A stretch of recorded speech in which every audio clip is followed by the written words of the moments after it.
you have the right under the law to express yourself. You're protected legally, you're protected constitutionally in expressing yourself. But too often, we as a culture will impose a non-legal, a sort of an informal punishment upon people who say unpopular or controversial or ugly things. And we won't demand that Don Imus be thrown in jail for what he said, because we know that can't happen. But we'll demand that he lose his job. We'll appeal not to the government, but to his employer and say, you should fire that guy. You should not have that guy on TV. I love the website Media Matters. I think they do a great service. But their calls for people to boycott Glenn Beck's show, or their attempts at shaming Glenn Beck's sponsors to drop his show, successful, by the way. I mean, I'm sympathetic in a way because I don't agree with much of what Glenn Beck says either, and I think a lot of what he says is just hideous. But I don't get the impulse to silence him.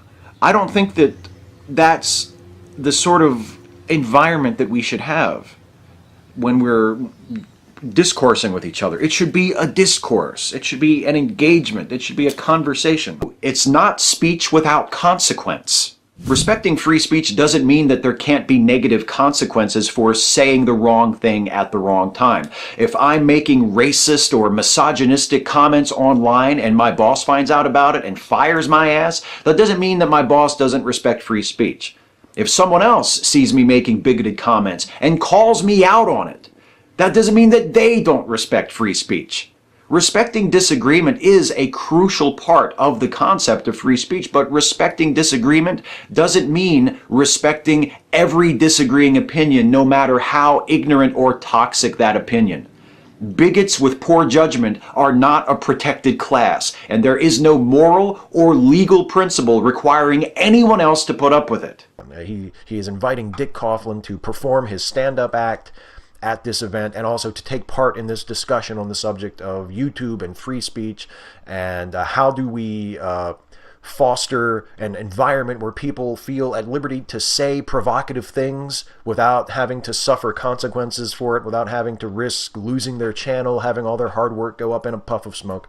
Coughlin knows all about that, especially recently, and it's a subject that's near and dear and important to many of us who have put a lot of ourselves and a lot of our energy and a lot of our effort into our YouTube work. He's got nothing other than what I've already said publicly in a handful of tweets and one video. Believe me, if I had the power to take down his channel, I'd have done it years ago. But the dude is already an out-and-out misogynist and racist, and that hasn't hurt him. So what the hell can I do?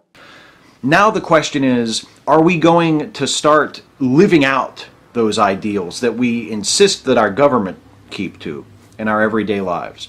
Are we going to respect each other's freedom of expression, even when someone says something horrific, even when someone says something that is just unconscionable to you, like the Westboro Baptists? I understand why people hate those guys. I understand why they are so deeply offensive to so many people.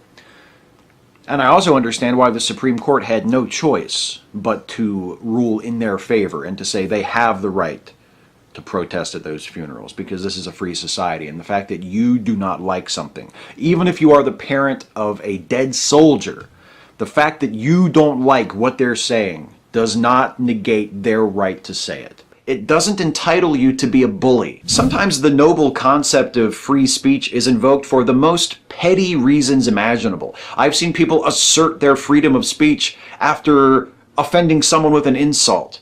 I've seen people assert their freedom of speech after it became clear that what they were saying was obviously hurtful to the person they were saying it to. I've seen people assert their freedom of speech to justify continuing to aggressively pursue a conversation with someone who clearly did not want to talk to them. And I think that that's an attitude that we need to start adopting personally. We need to start telling ourselves when someone says something that we don't like, our impulse shouldn't be, shut that guy up, he can't be allowed to say that, get him off TV, take away his newspaper column, turn the volume down, don't let anybody hear that, don't let anybody hear that. Instead, our impulse should be, well, how can we answer that?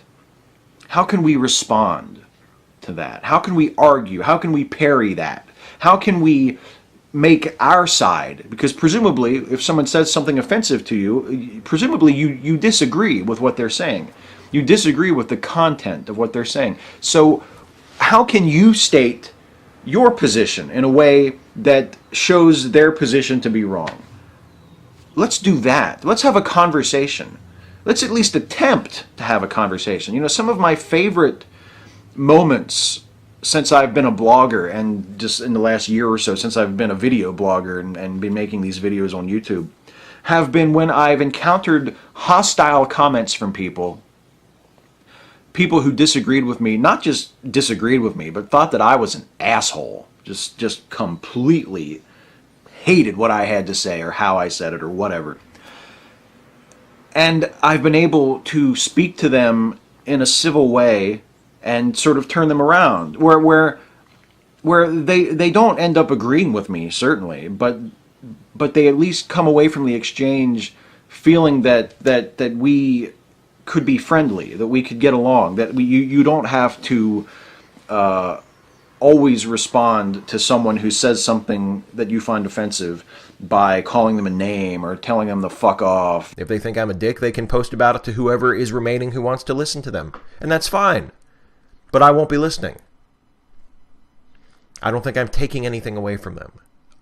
I'm giving myself something. I'm giving myself a break from them.